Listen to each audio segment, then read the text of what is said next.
Hello everyone, in this video I'll be showing you an Arcane Trickster Rogue multi-class with the Bladesinigng Wizard in Baldur's Gate 3's patch 8. I was requested to make the Arcane Trickster a little bit better because, as you know, it's one of the worst subclasses in Baldur's Gate 3 due to how it translates from D&D to a video game. Now, it does get the Mage Hand Legerdemain here, or Legerdemain if you're English, and this allows you to get a special invisible Mage Hand, which we're going to be taking advantage of.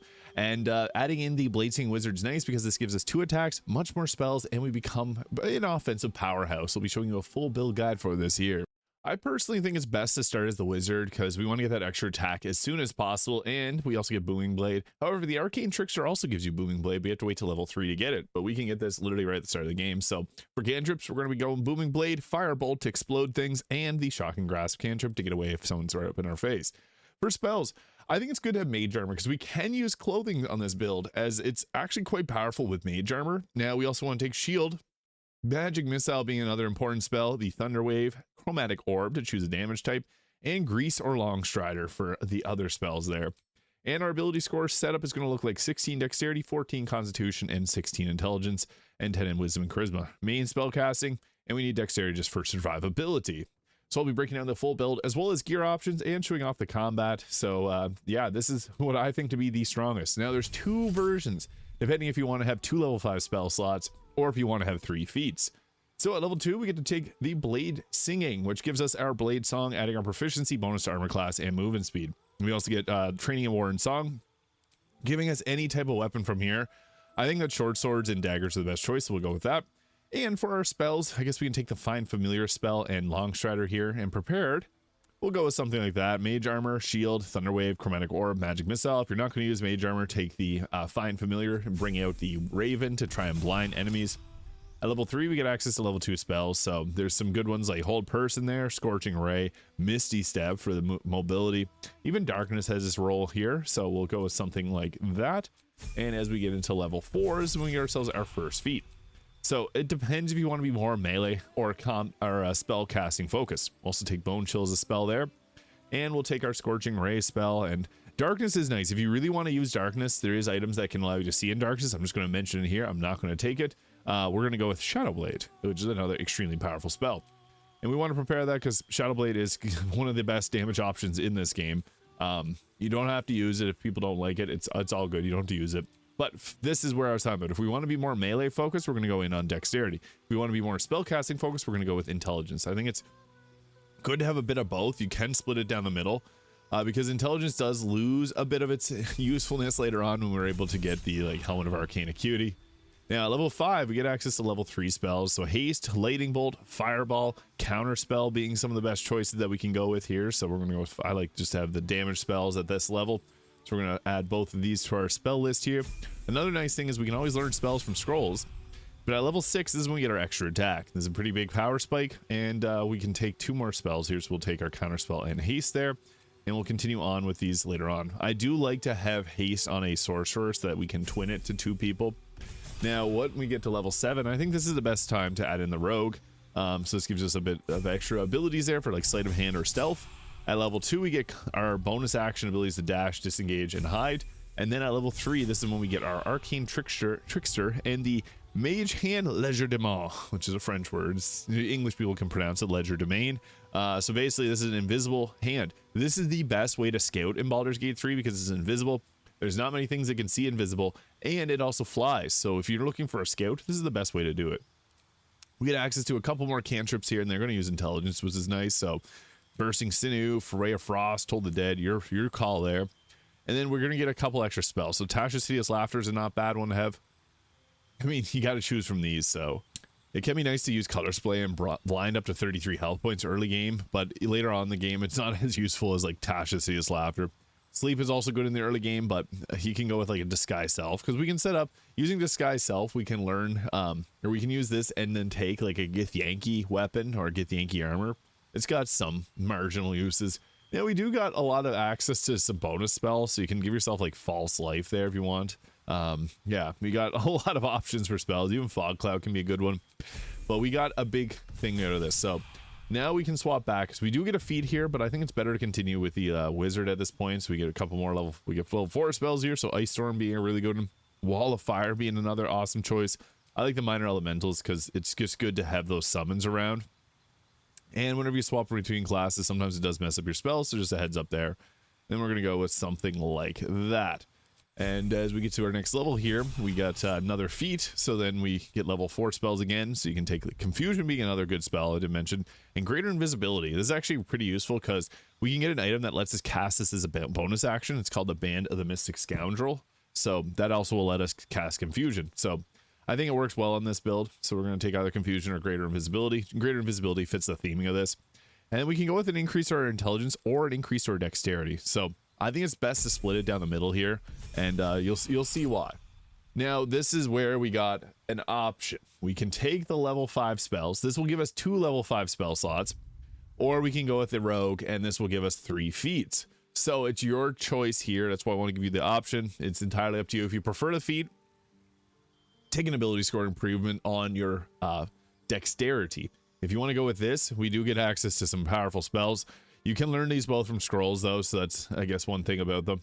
I do think Hold Monster is another really useful spell. If you want to use that, you can go with it, because you can, again, learn Cone of Cold and Conjure Elemental from spells, or from scrolls. So once we get up to here, we're going to take our Cone of Cold there, and then we'll take a Conjure Elemental. I think this looks good for a spell list. Now, we only get access to level 5 spells. We can't get level 6 spells, unfortunately, with this combination. If you want a cool build that uses level 6 spells, I did do 2 levels of Paladin with the 10 levels of this, the Bladesinging Wizard, and that will get us the ability to use level 6 spells, which is nice, but looks pretty good here. So what we're going to use for gear.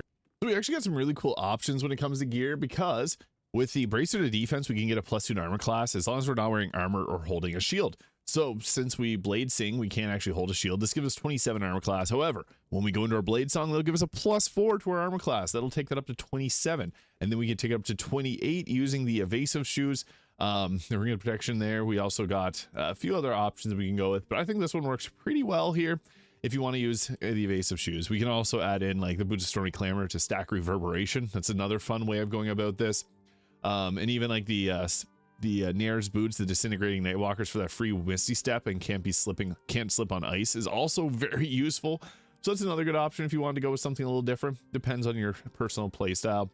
I also went with the Diadem of Arcane Synergy here, which will give us Arcane Synergy, adding our intelligence modifier to our damage on attacks. So that's really nice whenever you're inflicting condition. However, we can also, if we use the Helmet of Arcane Acuity, this actually does impact the Bracer to Defense, because that counts as an armor slot, but that'll give us a huge spell save DC.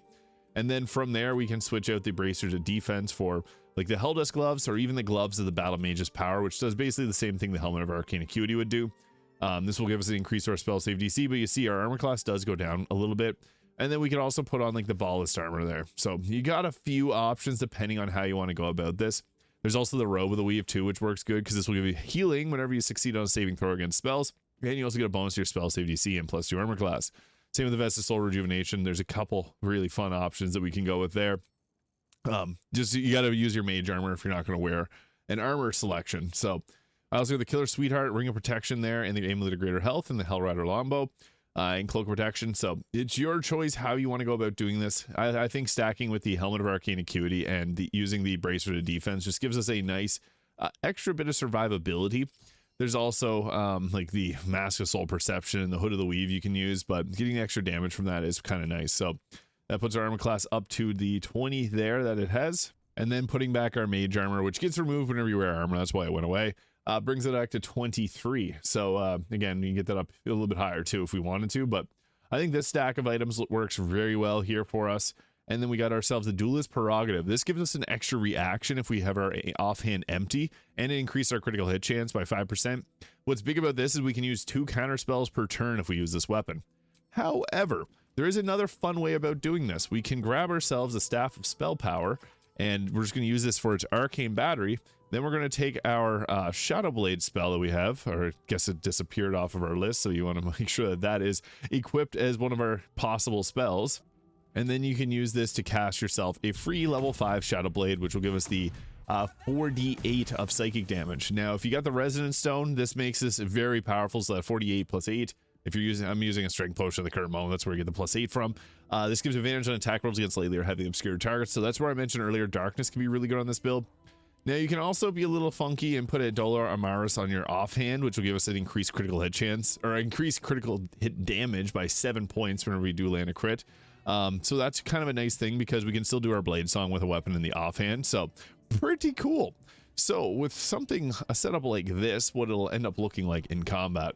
So first things first, what we want to do is pop our blade song. This is going to give us that bonus to armor class, our constitution saving throw proficiency, and it puts our armor class up to 29 since we got haste active now. So 29, and if we want to be crazy and take mirror image, that would put it up to 38.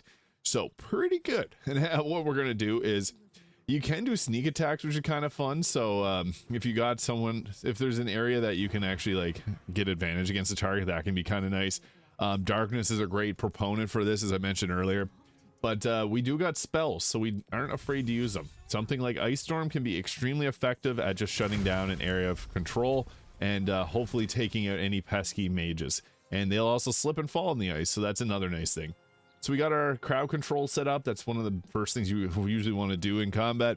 And we can go ahead with Booming Blade, which is likely going to one-shot. So we'll go ahead there. Nice 110 points of damage. Absolutely absurd. That's from our Dollar Maris giving us that extra bonus damage. And then we can go ahead. Unfortunately, we can't get ourselves that the bonus or the advantage off on that one, but we can always go up here. And sometimes there's actually targets you can sneak attack against. But we also can just do a main hand attack because that's going to hit very hard. So we rolled a crit there, 116 damage. Absurd. Absolutely absurd. So yeah, this has got crowd control. It can even use the bonus action disengage, dash, or hide if you wanted to, which is kind of nice. And then we also got ourselves Misty Step, so we can move around if we need to. And we even got offhand attacks, although they're not going to hit very hard since we didn't take the anything to give us a boost to our offhand damage. You can flourish to knock enemies off balance. I'm just going to my turn here because it is powerful enough. So the thing with ice, that exactly there, what you see, it messes with them, they slip and fall, and you can dish out a ton of damage because of that. You know, anytime that there's an enemy near one of your teammates, that's when we get our sneak attacks off. And sneak attack damage will actually take the psychic damage. As you can imagine, this becomes crazy. So that's a 56 damage potential. Because of the resonance stone, that's 112. And then if we get a critical hit, that's going to be another 714. And then the extra dies. So yeah, we can hit for like 150 on this. And boom, we'll go for that crit just to see the damage. 128. Absolutely crazy damage. And then since we did our sneak attack, our next attack can be Booming Blade. So yeah, this is a little bit wild, just due to the amount of different options that we got for combat. And you get an occasional miss. But the nice thing about Booming Blade is per action, so you can follow it up with another one. And that was enough to take them out. So we don't have enough to be able to reach over to there, but that's why we have our bow, just in case. We can't get a sneak attack off on them, but we'll apply Fairy Fire, which gives us advantage, which means we can do our sneak attack next turn. We'll try and bait them to come this way because the ice, we don't want to mess with that. Now, the best part about being a hybrid class is we got spells. So you can see there, nice nice lightning bolt can do a bunch of damage. We didn't use any level 5 spell slots yet, so we may as well just go full out in the blasting. I think this will bring more guards in because we're going to take out some civilians there. That took out all of them except, I guess it didn't even take out any of them. Never mind. We can follow it up with another lightning bolt, but what we'll do instead is we'll just go around with our melee attacks. So this target is prone, so we can go ahead with our advantage sneak attack against them. So boom, we'll go with that. Nice 84 damage to take them out. And since this fella's right here in our face, we'll go with Booming Blade for a nice 90, 13, and 2 extra damage. Incredible. We can again use our offhand attacks, but they're just not worth it. So Misty Step to a safe spot and be on your merry way.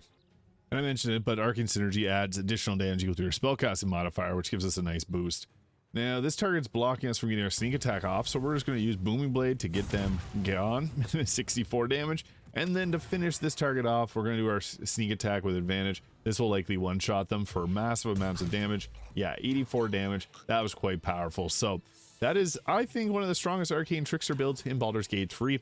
Giving us that massive armor class, and then with our Bladesinging, that gives us a +4, 29 armor class. We're tanky, we can cast spells, we're good in melee, we got sneak attacks, we got Booming Blade. There's a lot to like about this one. Let me know your thoughts in the comments. Thank you so much for watching. Hit the subscribe button below if you haven't already, and I'll see you all in the next video.